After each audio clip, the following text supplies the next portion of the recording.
कमाना एक कला है, लेकिन पैसे संभालना एक मनोविज्ञान है। कई लोग करोड़ कमा लेते हैं, लेकिन फिर भी आर्थिक रूप से सुरक्षित नहीं होते। क्या कभी सोचा है ऐसा क्यों होता है? मॉर्गन हाउसेल की सबसे ज्यादा बिकने वाली किताब द साइकोलॉजी ऑफ मनी हमें यह समझती है कि पैसे के साथ हमारा रिश्ता इमोशनल है, लॉजिकल नहीं। चलिए इस वीडियो में हम 10 जरूरी बातें समझेंगे जो आपकी वित्तीय जिंदगी बदल सकते हैं। समस्या नंबर 1, लोग पैसे को समझते ही नहीं, बस उसे चाहते हैं। अब इसका समाधान क्या है? पैसे के साथ एक भावनात्मक जुड़ाव बनाओ। बहुत लोग पैसा कमाना चाहते हैं, लेकिन पैसा क्या है, कैसे काम करता है, उसके पीछे मनोविज्ञान क्या है, ये समझने की कोशिश ही नहीं करते। वो सिर्फ दिखावा, आराम या प्रतिस्पर्धा के लिए पैसा चाहते हैं। मॉर्गन हाउसेल कहते हैं, वित्तीय सफलता ज्ञान के बारे में नहीं है, ये व्यवहार के बारे में है। समाधान ये है, पहले पैसे के मूल सिद्धांत को समझो। बचत, निवेश, धैर्य। अपनी भावनाओं जैसे लालच, भय और अहंकार को नियंत्रित करो। पैसा एक टूल है, स्टेटस नहीं। समस्या नंबर 2, हाई इनकम होने के बाद भी लोग गरीब क्यों लगते हैं? समाधान, जीवन शैली महंगाई से बचना सीखो। कई लोग 1 लाख रुपए महीना कमाते हैं, फिर भी महीने के अंत तक पैसा नहीं बचता। क्यों? क्योंकि इनकम बढ़ने के साथ उनका लाइफस्टाइल भी बढ़ता है।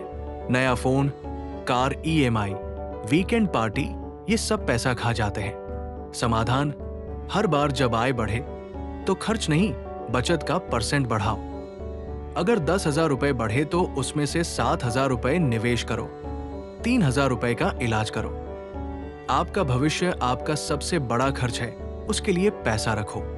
समस्या नंबर 3, लोग शॉर्टकट ढूंढते हैं, जल्दी रिच बनना चाहते हैं। समाधान, कंपाउंडिंग और दीर्घकालिक सोच अपनाओ।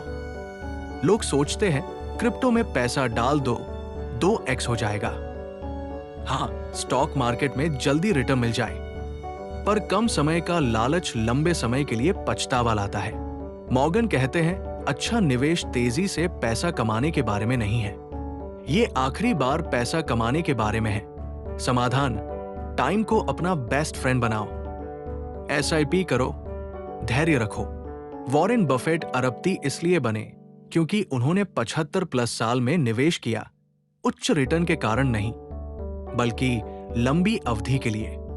समस्या नंबर 4, इमरजेंसी आती है, लेकिन लोगों के पास बैकअप नहीं होता। समाधान, इमरजेंसी फंड को गंभीरता से लो। नौकरी चली गई, मेडिकल समस्या आ गई और बैंक बैलेंस शून्य। ये स्थिति जिंदगी में एक बार सबको मिलती है, लेकिन लोग इमरजेंसी फंड को अवॉइड करते हैं। इसलिए हमेशा अपनी इनकम का कुछ हिस्सा अपने बुरे वक्त के लिए रखना चाहिए। समाधान, कम से कम 3 से 6 महीने का खर्च अलग अकाउंट में रखो, जो निवेश नहीं, लिक्विड हो। यह पैसा मन की शांति देता है और आपको दबाव में गलत वित्तीय निर्णय लेने से बचाता है। समस्या नंबर 5, लोगों को लगता है पैसा कमाने का कोई अंतिम लक्ष्य है। समाधान, मूविंग गोलपोस्ट को कंट्रोल करो। इसका मतलब आपने सोचा 10 लाख रुपए कमा लूंगा, बस जब वो हुआ आपने कहा 50 लाख रुपए चाहिए, फिर करोड़। ये रेस कभी खत्म नहीं होती। समस्या ये है, धन का कोई फिनिश लाइन नहीं होता। समाधान, अपने लिए एक स्पष्ट बहुत हो गया की परिभाषा बनाओ। आप कितना पैसा कमा के संतुष्ट होंगे? जब ये फैसला कर लोगे तो लालच नहीं, शांति मिलेगी। संतोष वास्तविक धन। समस्या नंबर 6, दूसरों को देखकर निर्णय लेना, तुलना करना। समाधान, अपना फाइनेंशियल गेम अलग है, अपना नियम बनाओ। सोशल मीडिया पर कोई नया आईफोन ले रहा है, कोई दुबई घूम रहा है और आप सोचते हैं मुझे भी ये सब चाहिए। यही सोच आपको अनावश्यक कर्ज, EMI और दबाव में डाल देती है। समाधान, समझे दूसरों का अर्थात उनका पैसा, उनकी यात्रा, उनकी प्राथमिकताएं अलग है। आपका लक्ष्य वित्तीय स्वतंत्रता है, ना ये नकली दिखावा है। हर वित्तीय निर्णय आपके व्यक्तिगत स्थिति के आधार पर होना चाहिए। न कि किसी प्रभावशाली व्यक्ति को देखकर। समस्या नंबर 7, फाइनेंशियल एजुकेशन किसी भी विद्यालय में नहीं सिखाई जाती। समाधान, खुद सीखना शुरू करो आज से। हमारे स्कूल में बीजगणित होता है, चक्रवृद्धि ब्याज होता है, लेकिन कोई ये नहीं सिखाता कि क्रेडिट कार्ड का उपयोग कैसे करें, म्यूचुअल फंड क्या होते हैं, या सेवानिवृत्ति के लिए योजना कैसे बनाएं। मॉर्गन हाउसेल अप्रत्यक्ष रूप से ये कहते हैं, आपको वित्त में डिग्री की आवश्यकता नहीं है, आपको जिज्ञासा की आवश्यकता है।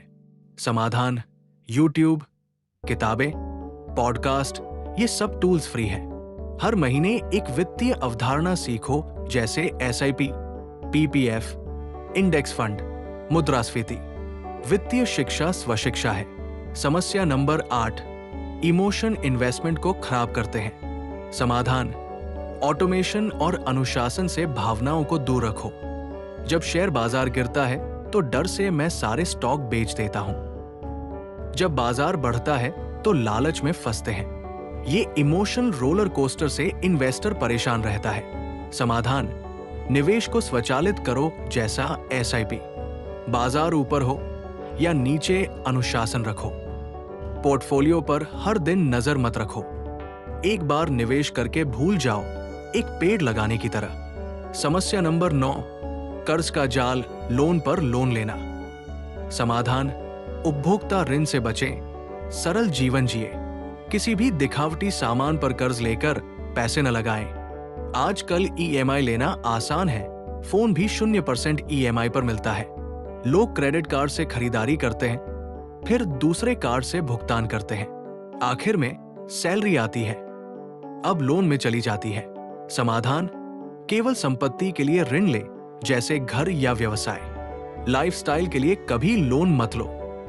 नकद, डेबिट कार्ड का उपयोग करें, और अगर क्रेडिट कार्ड का उपयोग करना ही है तो पूरा भुगतान हर महीने करो।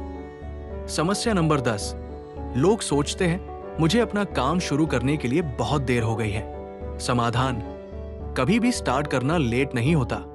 कई लोग कहते हैं अब मैं 30 का हो गया हूं, अब क्या बचत शुरू करनी है।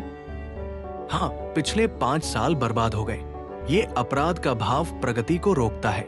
मॉर्गन कहते हैं, पैसे के साथ अच्छा प्रदर्शन करने का इस बात से कोई लेना देना नहीं है कि आप कितने स्मार्ट हैं, और इसका बहुत अधिक संबंध इस बात से है कि आप कैसा व्यवहार करते हैं। समाधान, आज शुरू करें, छोटा शुरू करो।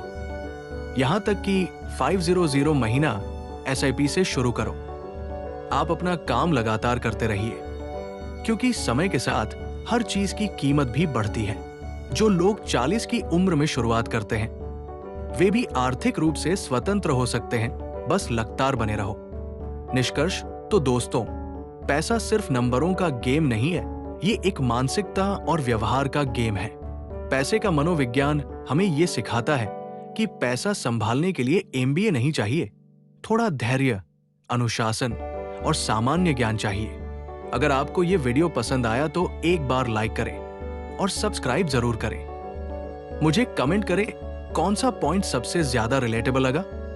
और याद रखो, वित्तीय स्वतंत्रता कोई एक दिन का लक्ष्य नहीं, ये एक सोचने का तरीका है।